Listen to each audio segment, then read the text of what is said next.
ser más sentimentales, pero los investigadores no dicen eso. Del mismo modo que cuando autores como Baron Cohen muestran que los autistas tienen más propensión a las tareas sistematizadoras como las matemáticas o la física, no están diciendo que las mujeres son incapaces de tener habilidad para la física o para las matemáticas. No están prescribiendo absolutamente nada. Describir y prescribir son tareas distintas y encontrar diferencias biológicas no es discriminar. Eso se llama conocer. Cuanto menos conozcamos sobre todo esto, más retrasados estarán los estudios de género. La verdad es que sí, ahí lo que a mí me parece es que cuando uno lee a Brigitte, lee un montón de cosas que se pueden leer y lo pensar, no hay mucha justificación teórica para la monogamia.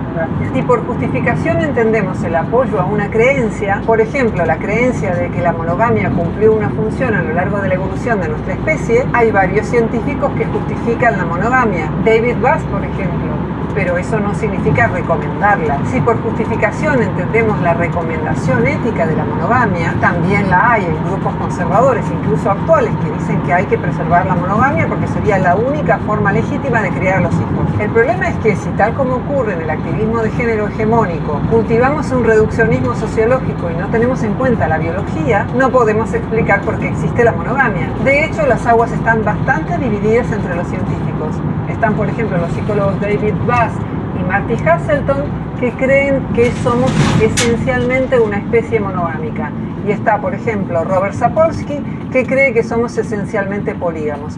¿Cuáles son los argumentos de cada uno? Por un lado, se considera que la monogamia, la existencia de dos padres, contribuyó a la supervivencia de la cría en una especie en la que la cría tarda muchos años en ser autónoma. Pero Buss dice que paralelamente a la estrategia de la monogamia, también hemos desarrollado otra para las relaciones casuales. Esto ocurre entre seres humanos y entre muchas especies de pájaros, por ejemplo, lo que no significa que todo el mundo tenga este hábito. Por ejemplo, se sabe que en algunas especies de pájaros, a la noche la hembra vuela hacia otro nido y luego vuelve, y los polluelos no son de la pareja permanente, sino del otro con el que fue una noche casual. Esto se sabe por análisis genético. Robert Sapolsky, por el contrario, considera que somos una especie básicamente polígama porque han existido muchas sociedades con matrimonios de hombres con estatus y muchas mujeres. El debate sigue, pueden ver un resumen de los artículos académicos en este video que cuelgo por aquí. Saltéense la parte primera del rabino porque no tiene nada que ver con estudios científicos, pero todo el resto verdaderamente es muy jugoso para tratar de informarse sobre este tema. Los tipos en general tienen mucho más acceso al mundo amoroso. Las mujeres quedan perdiendo en ese mercado amoroso. La evidencia científica muestra lo contrario de lo que sostiene la periodista Luciana Pecker. Las mujeres tienen mucho más facilitado el acceso al mercado amoroso. Imaginen nuevamente lo que comentamos antes. ¿Qué pasaría si una mujer sale a la calle gritando que quiere pasar una noche con un hombre? ¿Y qué pasaría si un hombre hace lo mismo? ¿Quién lo lograría más rápidamente? Este experimento ya se hizo y siempre dio el mismo resultado. Las mujeres para este tipo de relación suelen ser más selectivas. La explicación para esto nuevamente tiene que ver con la teoría de la inversión parental de Robert Trivers, porque invierten más en la cría y tienen mucho más para perder. Es una adaptación psicológica, pero nuevamente somos una especie flexible y no necesariamente la biología es un destino. Hay un factor cultural y de época que influye, pero sin la biología no logramos hacer buenos diagnósticos y no logramos entender esta situación. Si me dicen que la cuestión del avance de la edad juega en contra en el mercado amoroso para la mujer, ahí sí estaría de acuerdo, pero si hablamos de relaciones a corto plazo, no. El Día de la Mujer está muy estrechamente vinculado ahora al activismo de género, cuando en realidad ser mujer excede en mucho esta problemática. Un problema grave del activismo de género actual y de los estudios de género es que no están científicamente informados.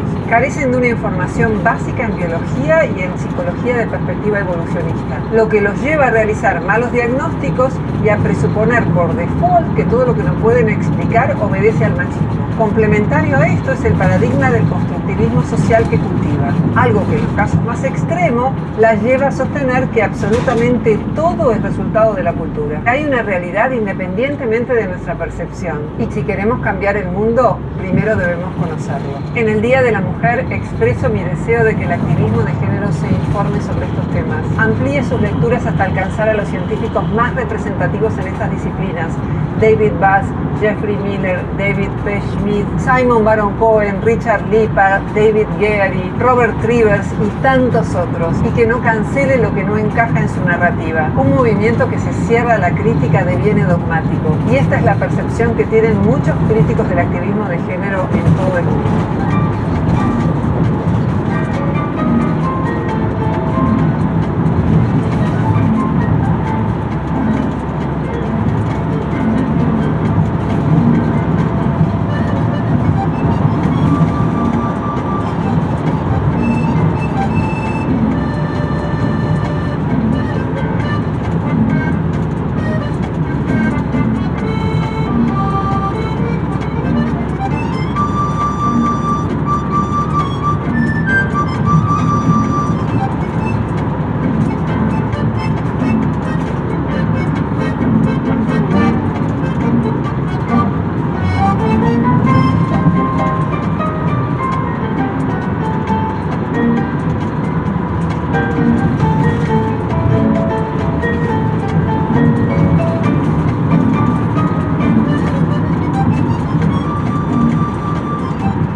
Contar en este video cómo la titular del área de género de la Defensoría del Pueblo de la Ciudad de Buenos Aires, María Elena Nadeo, intimidarme y afectar la libertad de expresión que ella contradictoriamente declara respetar. También cómo se hizo eco y empatizó con el email de una persona que se hizo pasar por investigador del CONICET. Esta persona se quejaba de una entrevista que me hicieron en Clarín sin aportar argumento alguno, solo agravios y ataques personales. Vamos a compartir el contenido de todos los emails involucrados.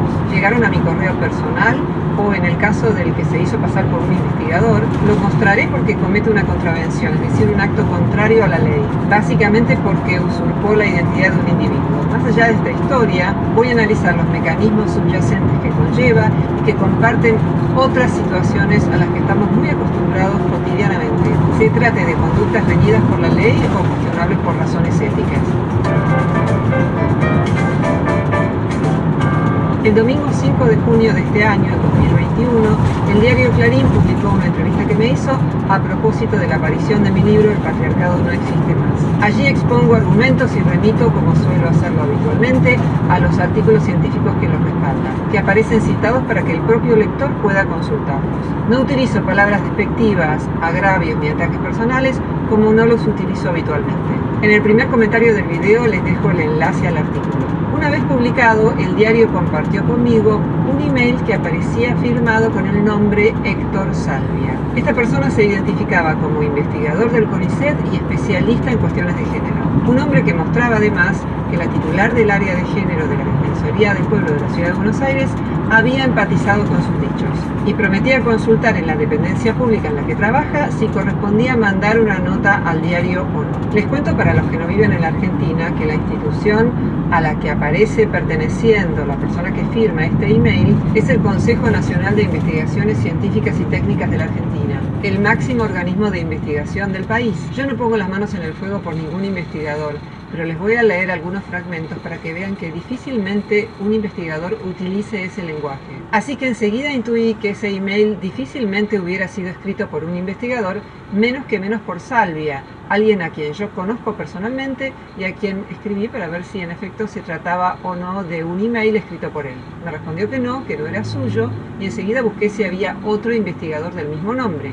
Y no aparece ninguno, ni en la página del CONICET, ni en internet. Allí averigüé que el verdadero Salvia se llama Héctor Agustín Salvia y que no tiene un homónimo. Me gustaría compartir algunos fragmentos de la persona que usurpó la identidad de Agustín Salvia, un conocido y valioso investigador argentino especializado en el tema de la pobreza. Les cuento que la suplantación digital de la identidad es una contravención sancionada por el Código Contravencional de la Ciudad de Buenos Aires. Lo hace en el capítulo 5, artículo 71, sancionado por la Ley 6.128 en el 2019.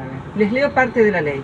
Dispone de multas de 1 a 5 días de trabajo de utilidad pública o de 1 a 5 días de arresto a todo aquel que utiliza la imagen y o datos filiatorios, que son los que refieren a la identidad, de una persona o crea una identidad falsa con la imagen y o datos filiatorios de una persona mediante la utilización de cualquier tipo de comunicación electrónica, transmisión de datos, páginas web y o cualquier otro medio, y se haya realizado sin mediar el consentimiento de la víctima, siempre que el hecho no constituya un delito. Me parece importante destacarlo porque usurpar la identidad se ha convertido en una práctica habitual en Internet, y ciertas personas creen que pueden apelar a cualquier recurso para divulgar sus ideas. Desde ya que una defensoría pública debería oír todos los reclamos independientemente del estatus del ciudadano que los presente, pero un vecino que se valga de la usurpación de identidad para reclamar no es algo ni jurídica ni éticamente aceptable. Esta persona que usurpó la identidad de otra, de un investigador muy valorado y valioso de la Argentina, y logró que una funcionaria pública especializada en género empatizara con él, escribió lo que les voy a leer ahora desde un email que no existe, porque rebota los mensajes ahora, por lo menos ahora no existe.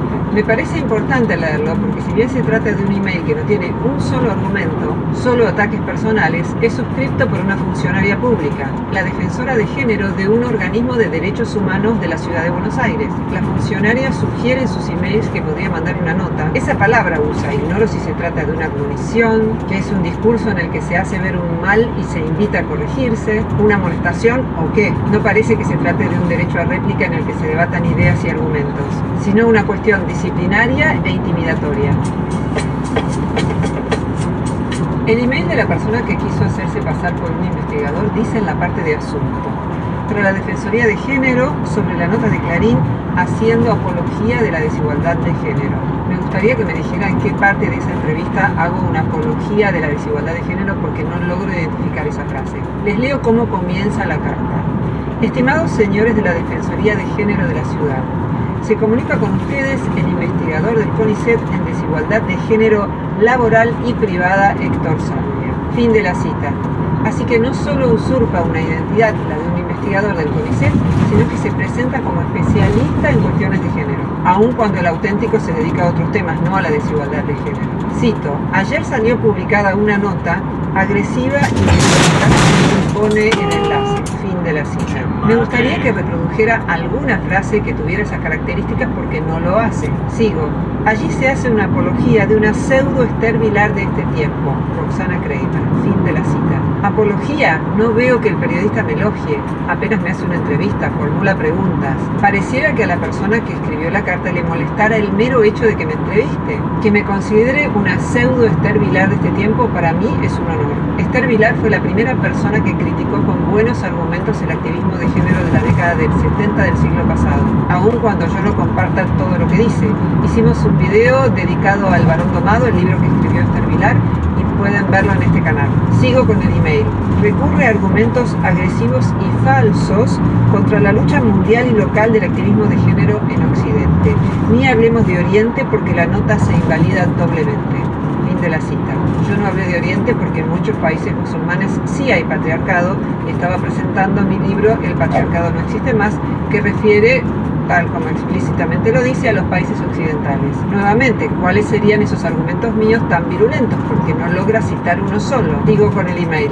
Esta filósofa, entre comillas, antiactivismo de género y por ende machista por más que lo niegue, fin de la cita, pone la palabra filósofa entre comillas, o sea, como no está de acuerdo conmigo, no soy tan filósofa. 2 ataques personales, 2 falacias ad hominem, ningún argumento. Hicimos un video sobre falacias ad hominem que pueden ver en pantalla. Sumado a la idea tan propia del dogmatismo, de que si uno no está de acuerdo con algo, entonces es que está en contra. Adopta una actitud dicotómica, supone que si alguien no está a favor de todo lo que dice el activismo de género, es anti y por tanto machista, cuando en la propia nota digo que hay puntos rescatables y cuestionables en el activismo de género. Sigo con el email. Desconoce realidades evidentes como los feminicidios. Fin de la cita. Esto es falso. No desconozco lo que esta persona llama realidad. Es decir, no ignoro los hechos, cuestiono la ley que trata sobre ellos, que es algo bien distinto, básicamente porque quiebra una garantía constitucional que es la igualdad ante la ley. Si una mujer priva de la vida a otra mujer o a un hombre que no sean su pareja, o si priva de la vida a un niño, tiene menos pena que si un hombre hace lo mismo en idénticas condiciones. Además de otras arbitrariedades de esa ley, tales como que si una mujer lesionó previamente a un hombre que es su pareja, no tiene un agravante en el caso de que lo prive de la vida, mientras que si un hombre lo hizo, sí lo tiene. Esto va en contra del ideal ético y jurídico de juzgar a las personas por sus actos y no por el colectivo al que pertenecen. Estoy de acuerdo en que se emprendan políticas públicas que traten de prevenir estos problemas, pero plantear normas que quiebran la igualdad ante la ley no me parece que sea el camino para eso. Con el email. Desconoce la desigualdad laboral, dice, fin de la cita. En efecto, cuestiono que a nivel estructural la mujer esté en desventaja respecto al hombre en materia laboral. No que pueda haber casos puntuales de discriminación y pueden padecerla tanto las mujeres como los hombres. Por ejemplo, en los jardines de infante, donde los varones suelen tener problemas para encontrar trabajo. Puntualmente mostré, al igual que otros investigadores, que la brecha salarial no representa desigual paga por el mismo trabajo y que no representa tampoco otras desigualdades estructurales, sino más bien falta de control de variables en los estudios. No existe a nivel estructural el llamado techo de cristal, es decir, discriminación para que las mujeres accedan a cargos jerárquicos, que hay jefas mujeres en los trabajos en los que las mujeres están sobrerepresentadas, por ejemplo, en los negocios de ropa, en la psicología, en el traductorado público. Pueden ver los artículos correspondientes en nuestro sitio web, cuya dirección les dejamos en el primer comentario. Pueden verlo en mi libro El patriarcado no existe más y también en los videos que hemos hecho sobre esas temáticas en este canal. Sigue el email. Justifica la violencia doméstica y afectiva. Fin de la cita. ¿Dónde hago eso? ¿Dónde está la cita en donde expreso tal cosa? El problema de usar un solo concepto para tratar de explicarlo todo es que no explica nada. La semana pasada tuvimos otro ejemplo de este fenómeno en la Argentina. El expresidente Mauricio Macri había minimizado la situación sanitaria por la que atraviesa el mundo en este momento y fue muy criticado y luego pidió perdón.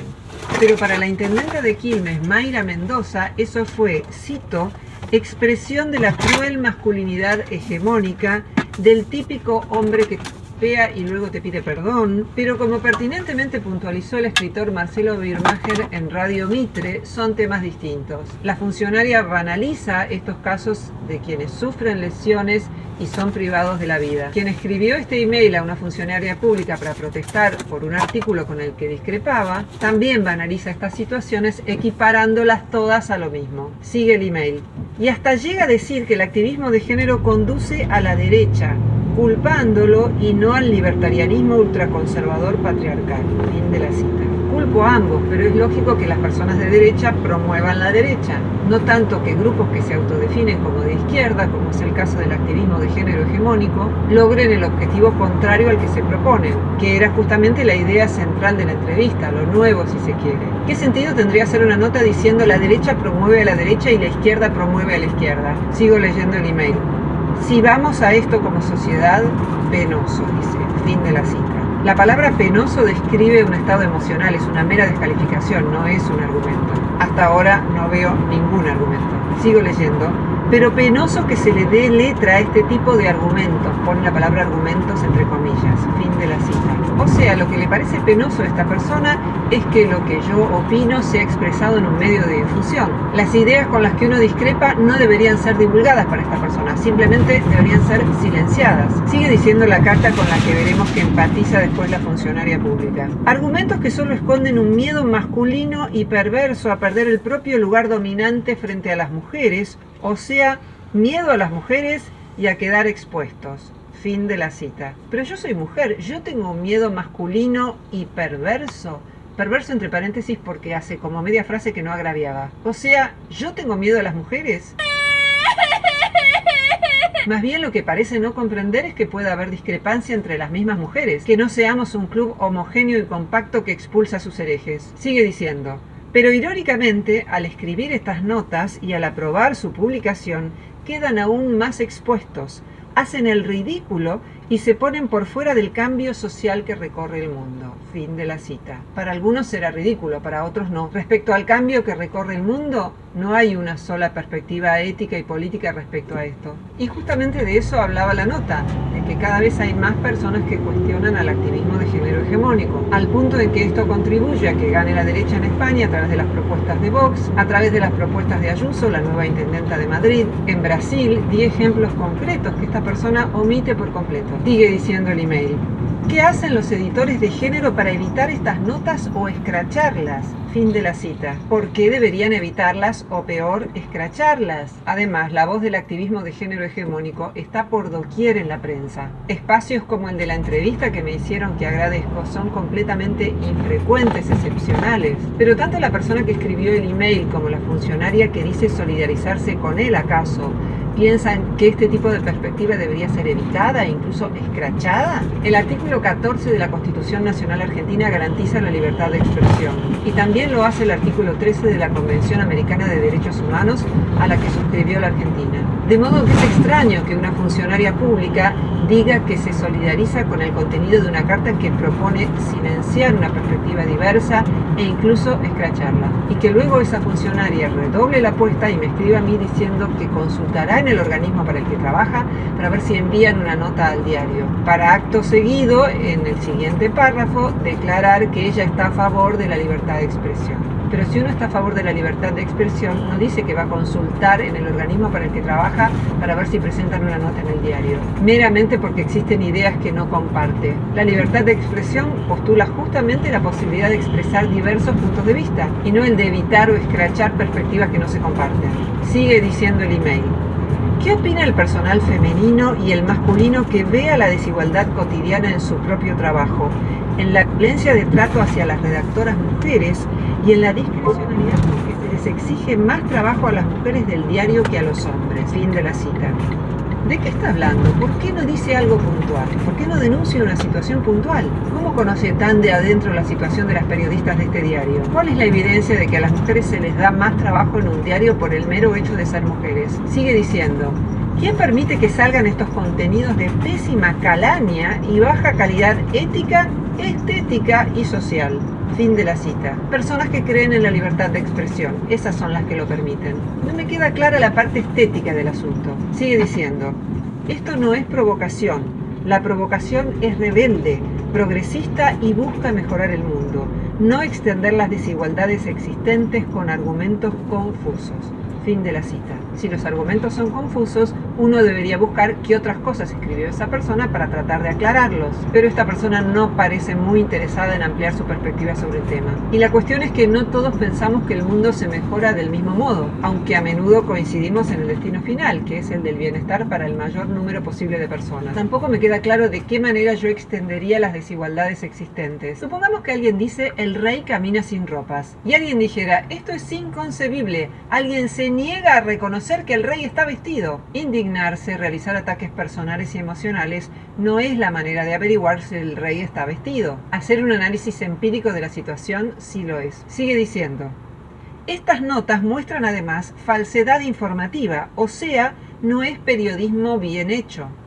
Fin de la cita. ¿Dónde está la falsedad? Esto vale para cualquier debate. Si uno quiere cuestionar la veracidad de algo, tiene que decir algo concreto. Sigue diciendo el email: hasta un psicólogo o psicóloga recién recibido pueden darse cuenta de que quienes avalan y escriben estas notas, en vez de poderosos, sienten una enorme inseguridad como hombres, un claro resentimiento y un miedo efectivo a las mujeres. Fin de la cita. Acá se está refiriendo a quienes me entrevistaron. ¿En qué estudio científico se basa? La idea de que porque alguien hace algo problemático, eso significa que en el fondo está inseguro de sí mismo. Es un mito popular muy extendido que nació en la década del 70 del siglo pasado y al que le vamos a dedicar un video en el futuro. Y lo de ser resentido y tener miedo a las mujeres, además de ser un ataque personal, no tiene base empírica alguna. Y para mostrar que lo que dice está respaldado por evidencias, Es indiferente que lo diga un psicólogo que se recibió hace más o menos tiempo, porque las cosas no son verdaderas o falsas por la figura de autoridad que las sostiene,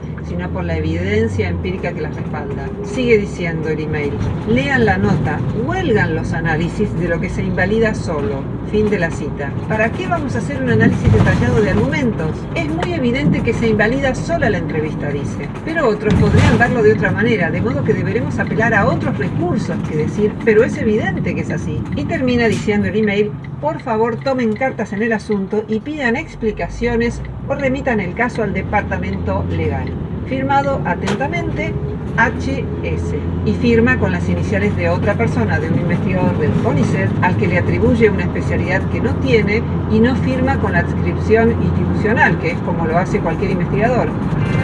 El economista español Félix Ovejero no leyó esta carta, pero señaló en un canal de YouTube que recomiendo, que se llama Diálogos, cómo en esta época sentirse ofendido parecería bastar para no debatir ideas. Cómo bastaría el propio sentimiento para llevar a otro a juicio. Si alguien es blanco se le niega el derecho a hablar y la conversación se cancela o pretende ser cancelada. El email del falso investigador me llegó junto a la respuesta que la defensora de género María Elena Nadeo le envió. Veamos qué responde la funcionaria. Dice: buenas tardes, soy María Elena Nadeo, titular del área de género de la Defensoría del Pueblo de la Ciudad de Buenos Aires. Comparto en mucho su preocupación por la nota de ayer, cuestionando los activismos de género de manera grotesca y brutal. Incluso indiqué alguna crítica en el Facebook del diario, no sé si la habrán copiado, yo, Roxana, busqué esa crítica y no la vi. Sigo con el email de la funcionaria. Voy a consultar si es viable que enviemos una nota desde la Defensoría del Pueblo y me vuelvo a comunicar rápidamente. Fin del email de María Elena Nadeo. María Elena Nadeo no da un solo ejemplo de frase en la que me pude haber expresado de manera grotesca y brutal. Cero argumento, al igual que el primer email. Como conozco al verdadero Salvia, le envié un email para saber si él había escrito esa carta. Hubiera apostado dinero para sostener que no era suya. No es el estilo de Salvia ni en general de ningún otro investigador. Y Salvia me responde: hola Roxana, espero que estés bien. No sé quién será, pero no soy yo ni tiene nada que ver conmigo. Saludos. En otro email, el auténtico Agustín Salvia, investigador del CONICET, me dice: Roxana, es terrible la carta, refiriéndose al usurpador de identidad. Estoy interviniendo de manera institucional sobre el tema. Muchas gracias por avisar. Por favor, sigue adelante con tu valiosa labor. Saludos, Agustín. Luego Salvia envió sendas cartas a la Defensoría de Género y también al diario para aclarar que no se trataba de él. Ante un escenario de usurpación de identidad, también quise corroborar si en efecto era María Elena Nadeo, la titular de la Defensoría de Género, quien había escrito ese email. Así que le escribí. Busqué su dirección en internet y la encontré en un tweet en donde ella daba la dirección institucional para quejas que debían ser dirigidas a la Defensoría del Pueblo. O sea, es su dirección institucional. Le escribí simplemente preguntándole si ella había escrito ese email y contándole que en los registros del CONICET no había ningún investigador con el nombre Héctor Salvia. Y me responde María Elena Nadeo, titular de la Defensoría de Género de la Defensoría del Pueblo de la Ciudad de Buenos Aires. Estimada Roxana Kramer, con respecto a su requerimiento, respondo que yo contesté la nota de un ciudadano de la Ciudad de Buenos Aires, Héctor Salvia, al que de ninguna manera confundí con el doctor Agustín Salvia, a quien conozco y tiene otra especialización distinta a la invocada por el vecino. Fin de la cita. Fíjense que pasa por alto el hecho de que quien le escribió fue una persona que usurpó la identidad de otra, lo llama un ciudadano. Insisto en que cualquiera tiene derecho a presentar una queja ante la Defensoría, pero es notable que una funcionaria pública de la ciudad empatice con un lenguaje sin argumentos y lleno de agravios. Sigue diciéndome la defensora de género. Respondí que comparto muchas de sus preocupaciones y que voy a consultar con la Defensoría del Pueblo si corresponde que el organismo envíe una nota al diario. Fin de la cita. O sea que la funcionaria me dice que está evaluando si va a presentar una nota al diario. Probablemente un llamado de atención, acaso una suerte de intimación, amable intimación, acaso para que den de baja la nota. Pero claro, en el último párrafo aclara: de todas maneras siempre respetamos la posibilidad de opinar y disentir y supongo que se respeta la posibilidad de disentir porque la funcionaria mandaría la nota. Y sigue diciendo: desde ya como especialista en temas de género, discrepo mucho con la nota publicada por el diario Clarín. Creo que dichas posturas vulneran y agreden al movimiento de mujeres, poniendo en duda conceptos que fueron instalados en la conciencia social e incluso en la legislación a partir de numerosas acciones de lucha. Fin de la cita. When I go hiking, I go hard and fast. Like come home and roll into my bed and set that number. And when you get in that bed and you hear that you know that you're coming. Nuevamente la funcionaria no da un solo ejemplo extraído de mi texto que corrobore sus palabras. No plantea un solo argumento, solo sentencia y revela indignación. Pero solo con indignación no avanzamos en el diálogo, porque a mí puede indignarme que el activismo de género hegemónico malgaste recursos públicos en políticas que no están basadas en la evidencia científica. Y mi indignación no sirve de nada si no la contrasto con argumentos y evidencias. Les leo algunos párrafos del email que le envié a la defensora de género María Elena Narea. Dado que usted declaró por escrito que comparte la inquietud expresada por la carta, me gustaría que citara una frase mía que haya sido agresiva, ya que no logro encontrarla. La catarata de descalificaciones personales y expresiones denigratorias, como encomillar mi profesión, filósofa, pertenecen a la persona que escribió la carta con la que usted empatiza, no a mi vocabulario, y no corresponden en absoluto con el lenguaje con el que suele expresarse un investigador del CONICET. Trabaje el tema de género o cualquier otro tema. A los investigadores se les paga para generar argumentos y evidencias, no falacias ad hominem o descalificaciones personales. Y es lamentable que una funcionaria pública se solidarice con una carta que no tiene un solo argumento, solo expresiones que denigran, ataques personales y falacias ad hominem. Usted dice que respeta la posibilidad de disentir, pero en el párrafo anterior señala que va a consultar a la Defensoría del Pueblo si corresponde que el organismo envíe una nota al diario, lo que sería un atentado a la libertad de expresión garantizada por el artículo 14 de la Constitución Nacional y por el artículo 13 de la Convención Americana de Derechos Humanos. Yo acabo de consultar a mi abogado para saber qué pasos debería dar en el caso de que se pretenda limitar de esa forma la libertad de expresión. No beneficia al activismo de género que en lugar de debatir ideas se pretenda intimidar o censurar.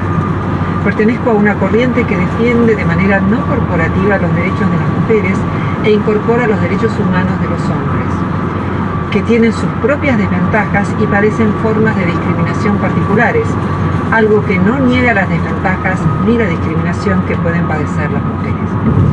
Investigo el activismo de género desde hace años. Publiqué artículos académicos sobre el tema en revistas con revisión de pares.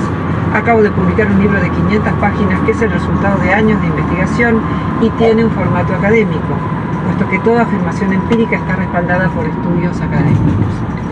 Se titula El patriarcado no existe más, fue publicado por la editorial Galerna y plantea críticas y también acuerdos con el activismo de género hegemónico. Siempre estaré abierta al diálogo con usted y con quien sea para intercambiar ideas sobre las cuestiones de género y sobre cualquier otro tema. Intimidar, censurar y evitar los argumentos y el respaldo empírico de lo que se dice no es el camino deseable para una sociedad democrática, sino un mecanismo propio de tiempos oscuros de nuestro país que por mi edad lamentablemente he vivido y que espero que nunca más vuelvan a repetirse. Es apropiado que aquellos que estén en desacuerdo con el contenido de una entrevista hagan una réplica explicando la naturaleza de sus objeciones, pero no es apropiado pretender censurar al periodista o al entrevistado. Como escribió Steven Pinker, puesto que nadie es infalible, la razón exige que se exprese y debata abiertamente una gama diversa de ideas, incluidas aquellas que a algunas personas les resultan desconocidas o incómodas. Fin de la cita de Pinker y fin del email que le envié a la funcionaria. Me gustaría terminar este video con unas citas de Alan Pauls, un escritor que fue entrevistado por la periodista y guionista Nancy Giampaolo. El libro de Nancy se llama La literatura frente al mercado y al Estado, pueden verlo en pantalla, y recomiendo seguir a Nancy Giampaolo en su cuenta de Instagram y en su labor periodística porque es muy afín a la perspectiva de este canal. Allí Alan Pauls señala cómo la censura, el puritanismo y la represión se disfrazan de militancia emancipadora, y las disidencias internas, dice, son estigmatizadas como nuevos reaccionarismos. También dice que para el que cancela, el mundo se divide en monstruos y víctimas, y las víctimas son siempre criaturas infantilizadas. La lógica de las redes sociales, dice, se convierte en una lógica de la inmediatez y la sanción, de la confrontación y el escrache. Y me llama la atención, dice, que no haya un contramovimiento que diga, ¿pero qué es esta ridiculez? ¿No podemos discutirlo antes? ¿Cómo puede ser que quieran linchar antes que discutir? Yo creía que discutir era una buena palabra en la política, que era una palabra progre, pero parece que no, dice Alan Pauls. Nancy Giampaolo dice que la lógica del escrache hace que muchas personas callen por temor a las consecuencias. No quieren tener los problemas de los ataques en manada. Si yo tuviera que señalar el problema más grave que padece ahora el activismo de género, diría que es su falta de voluntad de dialogar. En lugar de eso, se indigna, se victimiza o directamente no responde a las propuestas de diálogo como la que le hice a la funcionaria pública. Es el caso además de las principales activistas de género y periodistas especializadas en género de mi país, Argentina, a muchas de las cuales yo conocía antes de cuestionar muchos datos del activismo de género. Ningún movimiento por los derechos humanos se enriquece si se encierra en sí mismo, y ninguna práctica valiosa de la democracia puede desarrollarse empatizando con un lenguaje despectivo y carente de argumentos, tal como lo hace la defensora de género de la ciudad de Buenos Aires, y sin un diálogo racional basado en argumentos y evidencias.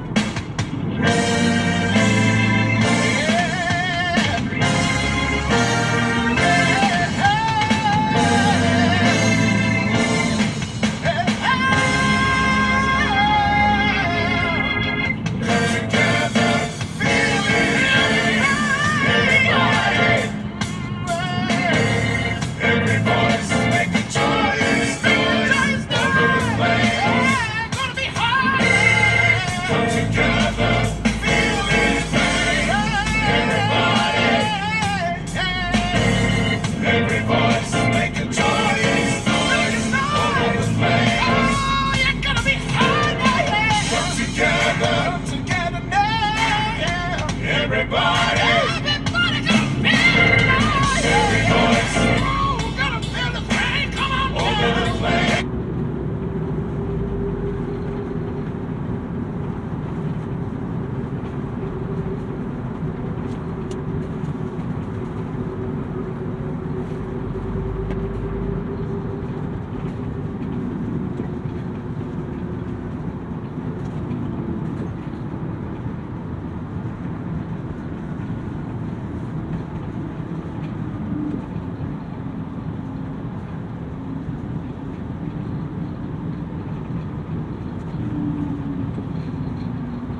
lavado ilimitado en Rich Car Wash.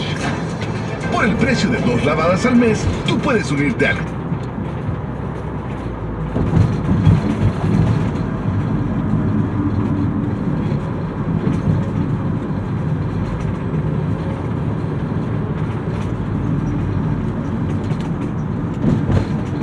Hola amigos y amigas, ¿cómo están? Soy Nacho Rodríguez en otra edición más del Gran Informativo. Hoy se le